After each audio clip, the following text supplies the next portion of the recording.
श्री कृष्णा भगवान कहते हैं, एक बार जब आप किसी चीज पर काम करना शुरू कर दें, असफलता से डरो मत और उसका परित्याग मत करो। जो लोग ईमानदारी से काम करते हैं वे सबसे ज्यादा खुश होते हैं। मूर्खता वास्तव में कष्टदायक होती है और यौवन भी कष्टदायक होता है, लेकिन इससे कहीं अधिक कष्टदायक होता है किसी दूसरे के घर में रहना। बुद्धिमान व्यक्ति को सारस की भांति अपनी इंद्रियों को वश में करना चाहिए और अपने स्थान, समय और योग्यता को जानकर अपने उद्देश्य को पूरा करना चाहिए। पैसा आता है और चला जाता है, इसलिए युवा है। जीवन जाता है और आत्मा जाती है, कुछ भी हमेशा के लिए नहीं रहता। केवल एक चीज जो दृढ़ रहती है वह है आपका विश्वास।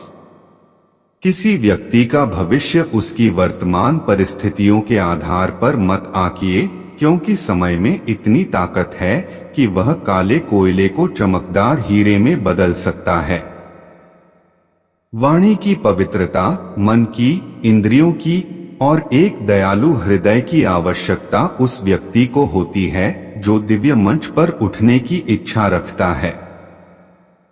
एक अकेला चंद्रमा अंधेरे को दूर करता है, जो कई तारे भी मिलकर नहीं कर सकते। व्यक्ति को अधिक ईमानदार नहीं होना चाहिए। सीधे पेड़ पहले काटे जाते हैं और ईमानदार लोगों पर पहले शिकंजा कसा जाता है। यदि पैर में मणि और सिर पर दर्पण रखा जाए तो भी मणि अपना मूल्य नहीं खोती है।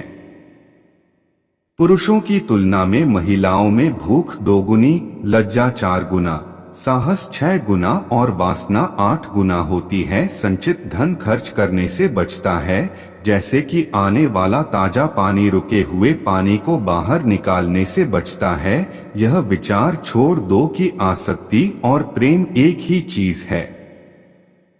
वे शत्रु हैं। यह आसक्ति है जो सभी प्रेम को नष्ट कर देती है।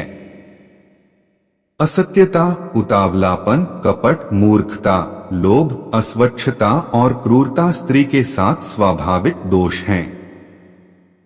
इस पृथ्वी पर 3 रत्न हैं, अन्न, जल और प्रिय वचन। मूर्ख लोग चट्टानों के टुकड़ों को रत्न समझते हैं। धन, मित्र, पत्नी और राज्य तो वापस मिल सकता है, लेकिन यह शरीर खो जाने पर फिर कभी नहीं मिल सकता। बीमारी, दुर्भाग्य, अकाल और आक्रमण के समय जो कोई भी आपकी सहायता करता है वही वास्तविक अर्थों में आपका सच्चा भाई है। वे नीच लोग जो दूसरों के गुप्त दोषों की बात करते हैं, वे स्वयं को वैसे ही नष्ट कर देते हैं जैसे सांप चींटियों के टीलों पर भटक जाते हैं। पाप पूर्वक अर्जित धन 10 वर्षों तक रह सकता है, 11वें वर्ष में यह मूल धन के साथ भी गायब हो जाता है। जिस प्रकार एक सूखा पेड़ आग लगने पर पूरे जंगल को जला देता है, उसी प्रकार एक दुष्ट पुत्र पूरे परिवार को नष्ट कर देता है। अपना धन केवल योग्य को दें और दूसरों को कभी नहीं। मेघों को प्राप्त समुद्र का जल सदैव मीठा होता है। सेवक को उसके कर्तव्य के निर्वहन में, रिश्तेदार को कठिनाई में, मित्र को विपत्ति में और पत्नी को दुर्भाग्य में परखें। कांटों और दुष्ट लोगों से निपटने के 2 तरीके हैं। एक उन्हें कुचल देना है और दूसरा उनसे दूर रहना है। बुद्धिमान पुरुषों को हमेशा अपने पुत्रों को विभिन्न नैतिक तरीकों से पालना चाहिए, क्योंकि जिन बच्चों को नीतिशास्त्र का ज्ञान होता है और अच्छे व्यवहार वाले होते हैं, वे अपने परिवार के लिए एक गौरव बन जाते हैं। हर पहाड़ में माणिक नहीं होता, न ही हर हाथी के सिर में मोती होता है, न तो साधु हर जगह पाए जाते हैं, न ही हर जंगल में चंदन के पेड़ भगवान लकड़ी या पत्थर या मिट्टी की मूर्तियों में नहीं रहते हैं। उनका वास हमारी भावनाओं में, हमारे विचारों में है। इस भावना से ही हम इन मूर्तियों में ईश्वर को विद्यमान मानते हैं, वह जो भविष्य के लिए तैयार है और जो किसी भी स्थिति से चतुराई से निपटता है, वह दोनों खुश हैं।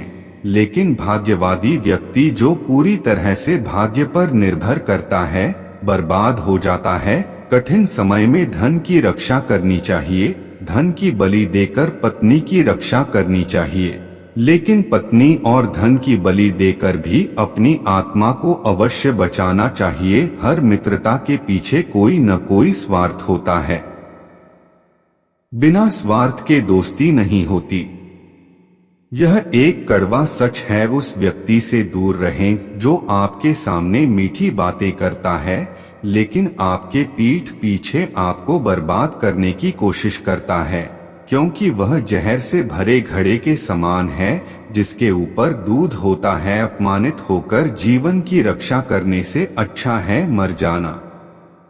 जीवन की हानि केवल एक पल का दर्द देती है, लेकिन किसी के जीवन के हर दिन अपमान होता है। जो बीत गया उसके लिए हमें परेशान नहीं होना चाहिए, नहीं हमें भविष्य के बारे में चिंतित होना चाहिए। विवेकी पुरुष केवल वर्तमान क्षण से निपटते हैं। सांप के दांत में, मक्खी के मुंह में और बिच्छू के डंक में जहर होता है, परंतु दुष्टक मनुष्य इससे अतृप्त है। एक अशिक्षित व्यक्ति का जीवन कुत्ते की पूंछ की तरह बेकार है, जो न तो उसके पिछले सिरे को ढकती है और न ही कीड़ों के काटने से बचाती है। जब तक आपका शरीर स्वस्थ और नियंत्रण में है और मृत्यु दूर है, अपनी आत्मा को बचाने का प्रयास करें। जब मृत्यु निकट हो तो तुम क्या कर सकते हो? वह जो हमारे मन में रहता है वह निकट है, हालांकि वह वास्तव में दूर हो सकता है, लेकिन जो हमारे दिल में नहीं है वह दूर है, भले ही वह वास्तव में पास हो। नैतिक उत्कृष्टता व्यक्तिगत सुंदरता के लिए एक आभूषण है। धर्मी आचरण उच्च जन्म के लिए सीखने में सफलता और धन के लिए उचित खर्च। किसी व्यक्ति की उत्पत्ति का अनुमान उसके व्यवहार से, उसके मूल स्थान का उसके स्वर से और उसके भोजन के सेवन का अनुमान उसके पेट के आकार से लगाया जा सकता है। पृथ्वी सत्य की शक्ति द्वारा समर्थित है। यह सत्य की शक्ति है जो सूर्य को चमकाती है और हवा चलती है। वास्तव में सभी टेढ़े खड़ेच रह जाते हैं। हमें सदैव वही बोलना चाहिए। श्री कृष्णा। राधे राधे जी।